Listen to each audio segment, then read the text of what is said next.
ये कहानी है 1938 की।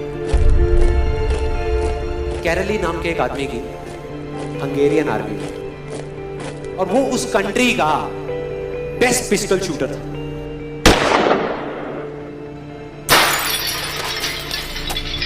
जितनी भी नेशनल चैंपियनशिप्स हुई थी उस कंट्री में, उसको वो जीत चुका था। और सबको ऑलमोस्ट कंफर्म था कि 1940s में जो ओलंपिक्स होने वाले हैं उसमें गोल्ड मेडल कैरली को ही मिलेगा। और उसने सालों से ट्रेनिंग करी थी। उसका एक ही सपना था, एक ही फोकस था कि मुझे अपने इस हाथ को दुनिया का बेस्ट शूटिंग हैंड बनाना है, बेस्ट बनाना है, बेस्ट बनाना है। और वो कामयाब हो गया, उसने बना लिया बेस्ट शूटिंग हैंड। सिर्फ 2 साल का फर्क था। 1938 में एक आर्मी का ट्रेनिंग कैंप चल रहा था। क्योंकि वो आर्मी में था तो एक एक्सीडेंट हो गया। उसके उसी हाथ में जिससे उसने गोल्ड मेडल जीतना था, उसमें एक हैंड ग्रेनेड फट गया और वो हाथ चला गया। जो उसका सपना था, जो फोकस था, सब खत्म।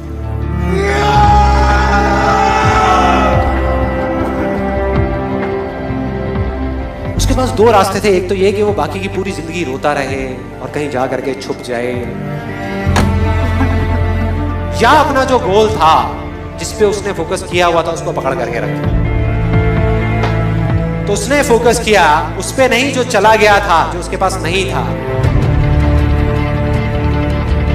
उसने फोकस किया उस पे जो उसके पास था।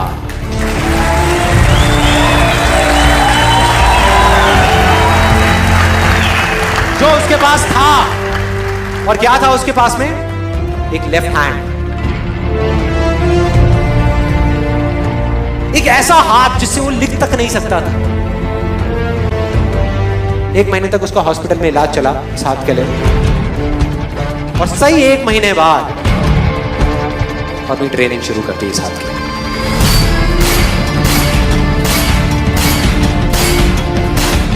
ट्रेनिंग के 1 साल बाद, मतलब कि 1939 में वो वापस आया। नेशनल चैंपियनशिप्स हो रही थी वहीं पे हंगरी में, और बाकी भी बहुत सारे पिस्टल शूटर्स थे वहां पे।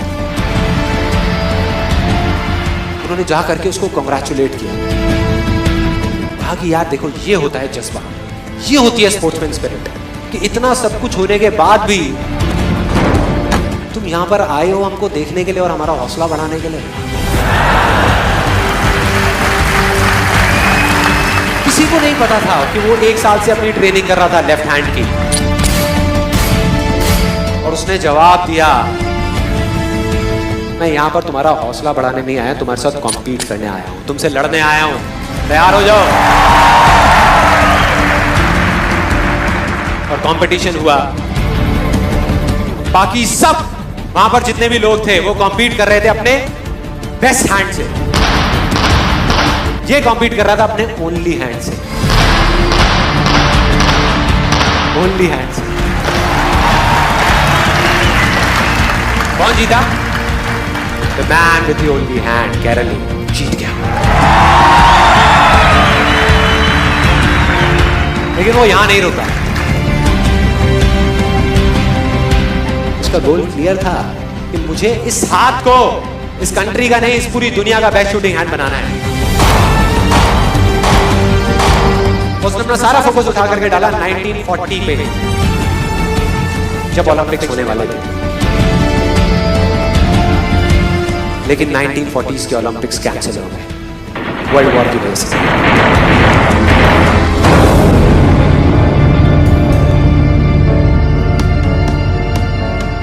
उसने अपना सारा फोकस उठा करके कहां डाल दिया? 1944 में जो ओलंपिक्स होने वाले थे उसके ऊपर। और 1944 में जो ओलंपिक्स होने वाले थे वो भी कैंसिल हो गए वर्ल्ड वॉर की वजह से। फिर से कैंसिल।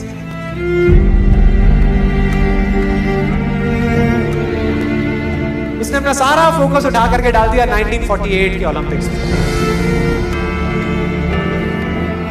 1938 में उसकी एज थी 28 साल, 1948 में उसकी एज हो चुकी थी 38 इयर्स। और जो यंगर जो प्लेयर्स आते हैं निकल करके, उनसे कॉम्पीट करना मुश्किल होता चला जाता है। लेकिन मुश्किल नाम का ये वर्ड था ही नहीं उसकी डिक्शनरी में।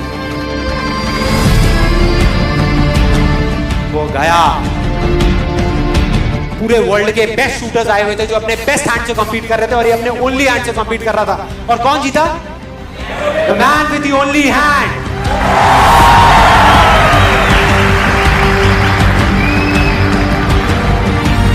लेकिन वो तब भी नहीं रुका। 1952 ओलंपिक्स, दोबारा कॉम्पीट किया उसने, और इस बार गोल्ड मेडल कौन जीता? गैरल ली। 4 साल बाद दोबारा से, और पूरी की पूरी हिस्ट्री को बदल करके रख दिया ओलंपिक्स। इस पर्टिकुलर कंपटीशन में उससे पहले किसी भी एथलीट ने लगातार 2 गोल्ड मेडल्स नहीं जीते।